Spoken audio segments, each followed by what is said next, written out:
സാംസ്കാരിക സമ്മേളനവും അനുമോദന യോഗവും സംഘടിപ്പിച്ച് കുട്ടമ്പുഴ യുവ ആർട്സ് ആൻഡ് സ്പോർട്സ് ക്ലബ്ബ്. ചടങ്ങിൽ 75ഓളം പേർക്ക് ഓണക്കിറ്റുകൾ വിതരണം ചെയ്തു. വിഭവസമൃദ്ധമായ ഓണസദ്യയും ഒരുക്കിയിരുന്നു. കുട്ടമ്പുഴ യുവ ആർട്സ് ആൻഡ് സ്പോർട്സ് ക്ലബിന്റെ ആഭിമുഖ്യത്തിൽ ഓണാഘോഷ പരിപാടികൾ നടന്നു. വിവിധ മേഖലകളിലെ പ്രഗത്ഭരെ യോഗത്തിൽ അനുമോദിച്ചു.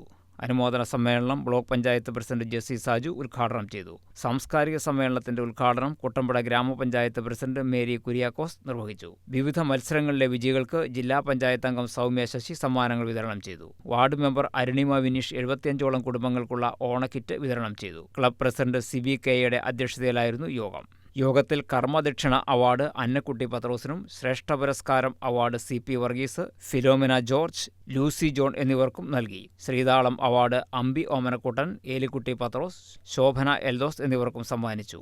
നാഷണൽ കരാട്ടെ ചാമ്പ്യൻഷിപ്പിൽ ഗോൾഡ് മെഡൽ നേടിയ ക്രിസ്റ്റീന റിൻസിന് പ്രത്യേക ആദരവ് നൽകി. യുവ എക്സിക്യൂട്ടീവ് അംഗങ്ങളായ Jinil George, Joby Thomas, Rajamma Rajan, Sumesh PU, Babu MT, Biju TC, Hamsa PM, Joy Kaithara തുടങ്ങിയവർ നേതൃത്വം നൽകി. ചടങ്ങിൽ club vice president Saji KP സ്വാഗതവും വനിതാ ബാങ്ക് പ്രസിഡന്റ് റിമി ഫ്രാൻസിസ് നന്ദിയും പറഞ്ഞു. യോഗത്തെ തുടർന്ന് വിഭവസമൃദ്ധമായ ഓണസദ്യയും ഓണപ്പായസ വിതരണവും ഉണ്ടായിരുന്നു. News desk KCV news.